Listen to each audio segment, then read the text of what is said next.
چاہے مہذب کہہ لیں لیکن یہ مسئلہ حل ہونے میں نہیں آتا.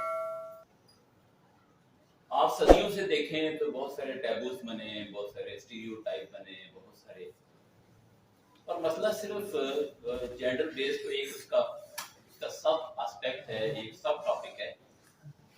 اصل جو مسئلہ ہے وہ طاقتور کا کمزور کے اوپر جو ہے وائلنس.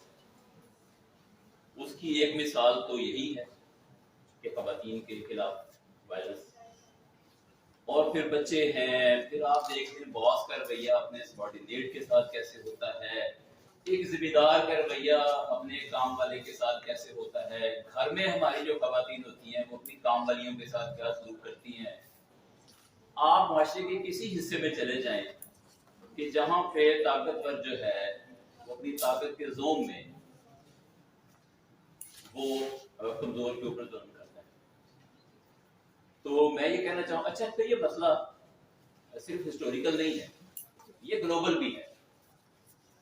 میں آپ کے ساتھ ایک اپنی آبزرویشن شیئر کرتا ہوں کہ میں آج سے کچھ سال پہلے یو ایس اے میں لاس اینجلس میں یونیورسٹی آف کیلیفورنیا, وہاں پہ میں پوسٹ ڈاک کے لیے مقیم تھا. تو میں نے اپنے پروفیسر سے پوچھا, میرے پروفیسر جو تھے وہ ایک ٹیپیکل امریکن جیسے یعنی گورے تھے اور فل پروفیسر جیسے یونیورسٹی میں ہوتے ہیں, ایج بھی ان کی خاصی تھی, ریٹائرمنٹ کے قریب تھے. تو میں سیکھنے کی غرض سے ان سے بہت سارے سوال پوچھا کرتا تھا.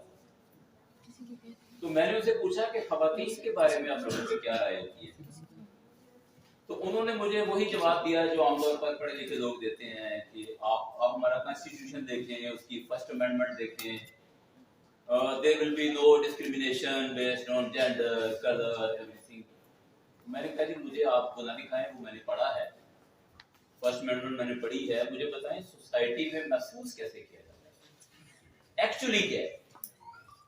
تو امریکن پروفیسر جو نسلاً گورے ہیں ان کے یہ ورڈ تھے کہ یہ کبھی مردوں کے برابر نہیں ہو سکتی,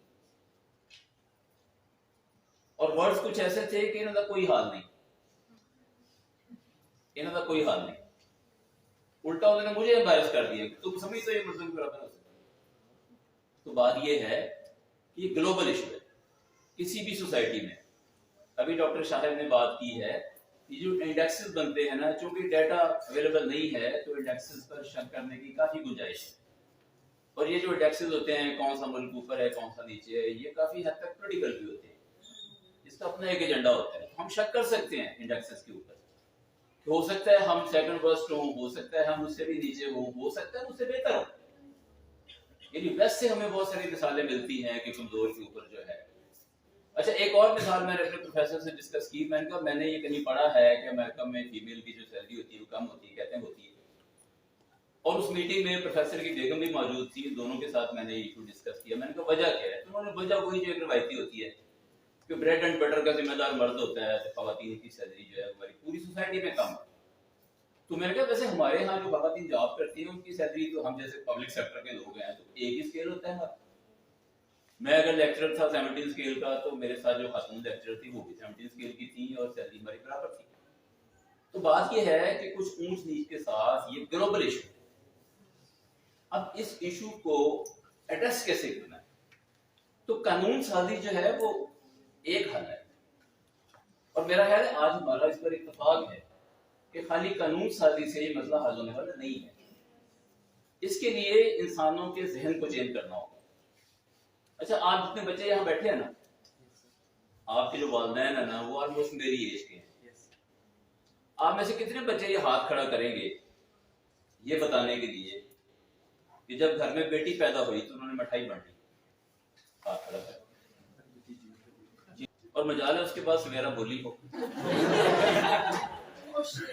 ایسا ہوا ہے کہ نہیں ہوا؟ یعنی میں نے کہا ہے کہ میری بیٹی جو ہے نا وہ میرا بڑا احترام کرتی ہے. سویرا نے کہا میں آپ کا پورا احترام کرتی ہوں, جو آپ کہیں گے کروں. اور میں نے جو میری انسٹیٹیوشن ہے اس میں اس بات کا فائدہ اٹھایا. اب آخر میں وہ جو کہتے ہیں نا کہ خان صاحب کچھ مذہبی ٹچ بھی دیں, مذہبی ٹچ تھوڑا سا میں دے دوں کہ ہم تو اس مذہب کے ماننے والے ہیں نا, ہم میں سے اکثر, کہ جس نے آج سے 14 صدیاں پہلے عورت کے حقوق کی بھی اور باقی جو کمزور تھے, غلام تھے, باقی تھے, ان کے حقوق کی بات کی. آپ حجۃ الوداع کا خطبہ اٹھا لیں, آپ حضور کا وہ جو آخری الفاظ تھے نا, آخری جس میں بخار تھا اور ان کے وصال کا وقت ہوا چاہتا تھا, آخری الفاظ میں بھی جو بات کہی ہے نا, اس میں آپ اس جملے پہ غور کریں, عورتوں کے معاملے میں خدا سے ڈرو. اور یہ بات کن لوگوں سے کہہ رہے تھے؟ ان لوگوں سے جو قبائلی کلچر کے تھے, ان کو ایسی باتیں سنانا سمجھانا ایک مشکل کام تھا. انہوں نے کہا. اور ہمارے ہاں افسوس یہ ہے کہ اگر ہم مذہب سے ہی یہ ہدایت لے لیتے تو آج یہ مسئلہ حل ہو چکا ہوتا. ایک اور بات میں آپ کے ساتھ شیئر کروں, میرا ایک تاثر ہے, آپ اس کو ویریفائی کریں گے. وہ تاثر یہ ہے کہ ہمارے جو علماء حضرات ہیں, جو مولوی حضرات خطبہ جمعہ دیتے ہیں, اس میں جان بوجھ کر عورت کی وراثت کے مسائل کو ڈسکس نہیں کرتے. وہ ہمیں جہنم کے عذاب سے ڈراتے ہیں اور ہمیں روزے نماز سکھاتے ہیں. حج کے دن چل رہے ہوں تو حج کی فضیلت کے اوپر ہمیں لیکچر دیتے ہیں. انہوں نے کہا آپ ٹھیک ہے, میں اس تاثر کو ویریفائی کر رہا ہوں کہ گاؤں کے نمبردار سے, اس کے ڈر سے, گاؤں کے چودھری کے ڈر سے, یا اس کے ساتھ مل کے ویسے مسائل کو نہیں چھیڑتے جن کا تعلق ہماری روزمرہ کی زندگی کے ساتھ ہے. آخر ہم کیوں نہیں دیتے؟ یہ شاید صاحب نے بڑا اچھا کہا کہ اویئرنس آ رہی ہے اور آج ہم اپنی بچیوں کو حقوق دینا شروع ہو گئے ہیں, لیکن اس کا حل پھر کیا ہے؟ اویئرنس. تو مذہبی لوگ, ان کا مقصد بھی کمزوروں کی جو ہے وہ خبر گیری ہے. اور یہ جو فیمنزم کی موومنٹ ہے دنیا میں, وہ اپنے انداز سے اس بات کو لے کے چل رہی ہے. اور کہیں کہیں ہمیں محسوس ہوتا ہے کہ مذہب اور فیمنزم آپس میں متحارب بھی ہیں. لیکن میں یہ سمجھتا ہوں کہ کمزور کو حقوق دلانے میں ان دونوں کا مقصد ایک ہے, طریقہ اپنا اپنا ہے. اور یہ جو طریقے کی بحث ہے یہ آپس میں جاری رہے گی, جاری رہنی بھی چاہیے. ہر کسی کی اپنی اپروچ ہے کام کرنے کی, لیکن میں سمجھتا ہوں کہ یو این او بھی یہی کام کر رہی ہے کہ کمزور کو حقوق دلائے, اور مذاہب بھی یہی کام کر رہے ہیں. اور آخر میں یہ کہنا چاہوں گا کہ مولانا طارق جبیل کے آپ نے خطبے سنے ہوں گے.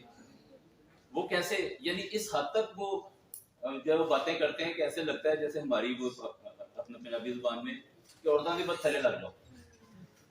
یعنی اس لیول پہ جا کے بات کرتے ہیں کہ جو ہمیں اپنے اس معاشرے میں عجیب و غریب سی لگتی ہے کہ خواتین کا اتنا زیادہ خیال رکھنا ہے, ان کو اپنی بیٹیاں بہنیں, جی اس میں وائف کو بھی شامل کر لیں, اس میں ماؤں کو بھی شامل کر لیں. تو بات یہ ہے کہ کس حد تک خیال رکھنا ہے, ان کی باتیں بڑی عجیب و غریب سی لگتی ہیں. تو میں یہ کہنا چاہتا ہوں کہ ان کا اپنا ایک سفیر ہے, تبلیغی جماعت اپنا کام کرتی رہے.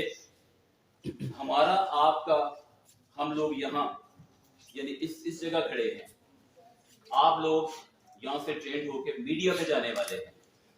تو ہم ان ساری باتوں کو اپنے اپنے انداز سے ایک اویئرنس کمپین کا حصہ بنائیں